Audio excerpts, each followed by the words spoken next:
स्वागत है आपका दोस्तों। पिछले कुछ हफ्तों से अफ्रीकन देश सूडान में मिलिट्री और पैरामिलिट्री फोर्सेस के बीच एक भयंकर कॉन्फ्लिक्ट देखने को मिल रही है। दोनों ही ग्रुप पावर को अपने कंट्रोल में करने के लिए एक दूसरे से फाइट कर रहे हैं। आखिर ऐसा क्या हुआ कि आर्मी और पैरामिलिट्री फोर्सेस जिन्हें साथ में होना चाहिए था एक दूसरे के अगेंस्ट हो गए? क्या है इसके पीछे का जियोपॉलिटिक्स?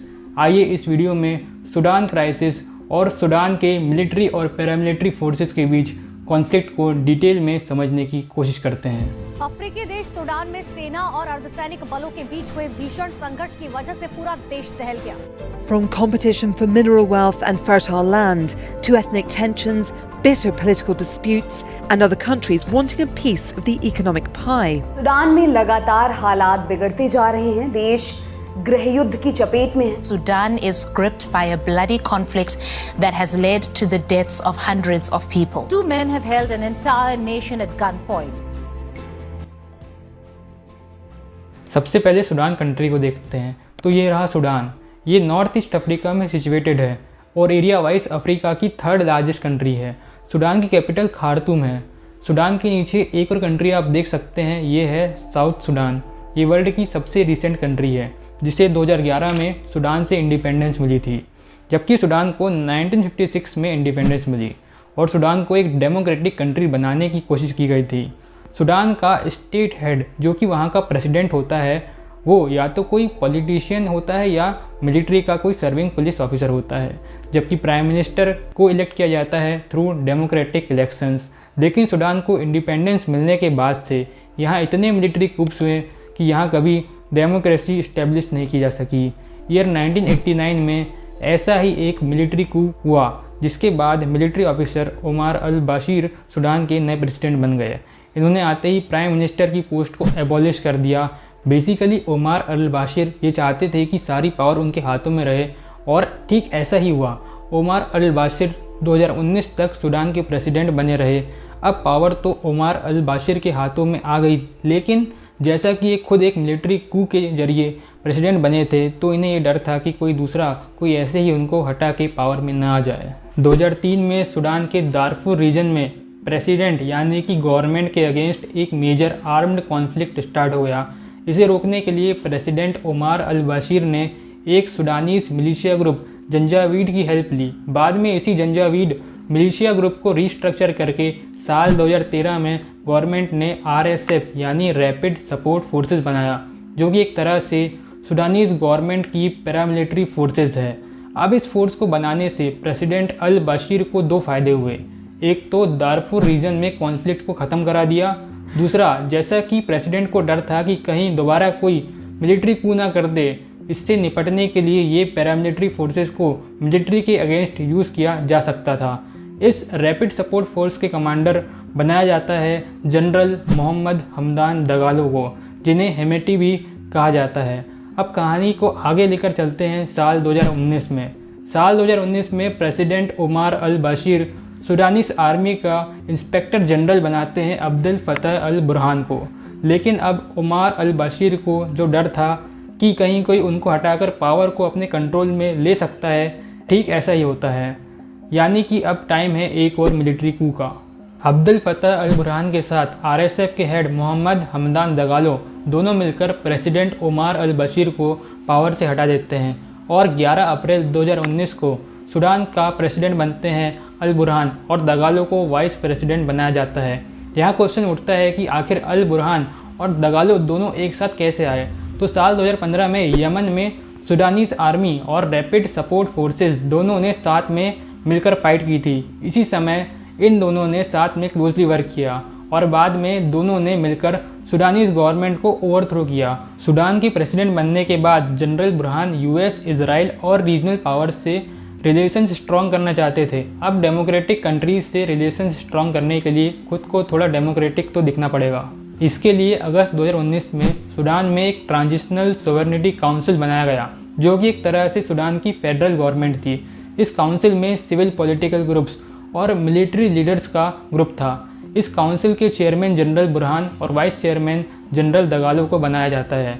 इस सब के बाद जनरल बुरहान US से अपने रिलेशंस और स्ट्रॉन्ग करते हैं, लेकिन सिविल पॉलिटिकल ग्रुप्स का गवर्नमेंट और पावर में आना मिलिट्री लीडर्स को पसंद नहीं आता है। दरअसल मिलिट्री लीडर्स का ग्रुप ये नहीं चाहता था कि civil political groups Sudanese government का पार्ट रहे। अक्टूबर 2021 में जनरल बुरहान और बाकी मिलिट्री लीडर्स एक मिलिट्री कू करते हैं और गवर्नमेंट को अपने कंट्रोल में ले लेते हैं। इसके बाद से जनरल बुरहान और जनरल दगालो दोनों सूडान पर रूल करते हैं। अब यहाँ क्वेश्चन उठता है कि ये सब सही तो चल रहा था, फिर ये दोनों अब आखिर एक दूसरे के अगेंस्ट फाइट क्यों कर रहे हैं? आखिर ऐसा क्या हुआ कि ये दोनों अब पावर को अपने अपने कंट्रोल में करना चाहते हैं? 2021 के मिलिट्री कू के बाद से ही आर्मी और रैपिड सपोर्ट फोर्सेस के बीच रिलेशंस बिगड़ने लगे थे। जनरल बुरहान को रैपिड सपोर्ट फोर्सेस की बढ़ती पावर से चिंता होने लगी थी। बुरहान चाहते थे कि सूडान की पैरामिलिट्री फोर्सेस यानी कि आरएसएफ को अगले 2 सालों के अंदर इनकी आर्मी में इंटीग्रेट कर दिया जाए, लेकिन ये बात दगालो को पसंद नहीं आई और दगालो चाहते थे कि आरएसएफ और आर्मी के इंटीग्रेशन की बात को 10 साल के बाद देखा जाएगा। बुरहान और दगालो दोनों के बीच बात बनी नहीं और दोनों एक दूसरे के अगेंस्ट हो गए और 15 अप्रैल 2023 को सूडान की कैपिटल खार्तूम में आर्मी और आरएसएफ के बीच वायलेंट पावर स्ट्रगल स्टार्ट हो गई। आरएसएफ सूडान के डेंसली पॉपुलेटेड एरिया में हजारों सोल्जर्स को डिप्लॉय किए हुए है। वहीं आर्मी ने भी आरएसएफ बेसिस पर एयर स्ट्राइक की है। हालांकि सूडानीस आर्मी के पास आरएसएफ के कंपैरिजन में फाइट करने के लिए ज़्यादा रिसोर्सेज हैं। आर्मी के पास लगभग 3 लाख ट्रूप्स हैं, जबकि आरएसएफ के पास लगभग 1 लाख ट्रूप्स हैं। पिछले कुछ सालों से दगालो ने एक वास्ट बिजनेस एम्पायर इस्टेब्लिश किया है, जिसमें गोल्ड माइंस, इन्वेस्टमेंट्स, ट्रांसपोर्टेशन शामिल है। तो दगालो के पास भी आर्मी के अगेंस्ट फाइट करने के लिए इनफ रिसोर्सेज और पावर दोनों हैं। सूडान की कैपिटल खार्तूम में हैवी फाइटिंग अब भी लगातार चल रही है। 24 अप्रैल को यूएस और सऊदी अरेबिया के मीडिएशन के बाद 72 आवर्स का सीज फायर अनाउंस किया गया है। इस बीच सूडान में फंसे हजारों फॉरेन नेशनल्स को निकालने के लिए बहुत से देशों ने अपने अपने इवैक्यूएशन मिशन स्टार्ट किए हैं। इंडिया ने भी अपने सिटीजन्स को सूडान से निकालने के लिए ऑपरेशन कावेरी लॉन्च किया है। सूडान में गृह युद्ध के कारण हमारे अनेकों देशवासी फंसे हैं। Operation Kaveri is currently underway to bring back Indian citizens stranded in Sudan. The situation in the capital Khartoum remains extremely volatile. There are tanks and armed militia and forces on the streets of Khartoum. Sir मौत का अनुभव क्या बयान करें sir, वही देख के आए, लगता नहीं था निकल पाएंगे। एक टाइम ऐसा आ गया था, बस टैंक्स चल रहे थे सामने बिल्डिंग के, अपने सामने बिल्डिंगों को उड़ते देखा है, लोगों को गोलियां लगते देखी, हमारे बालकनी में, हमारे घरों में गोलियां आई है। तो चलिए अब सूडान क्राइसिस के पीछे की जियोपॉलिटिक्स समझते हैं।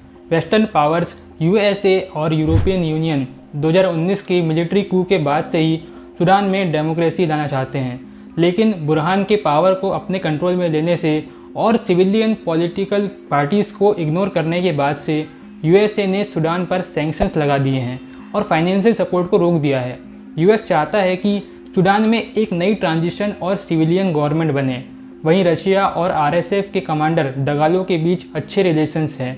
रशियन वैगनर ग्रुप के सूडान में गोल्ड प्रोसेसिंग प्लांट्स हैं और जैसा कि मैंने आपको पहले बताया था कि आरएसएफ कमांडर दगालो का सूडान के गोल्ड माइंस पर कंट्रोल है। इतना ही नहीं, रशिया रेड सी में एक नेवल बेस भी बिल्ड करना चाहता है, जिसके लिए रशिया को सूडानीज गवर्नमेंट का सपोर्ट चाहिए।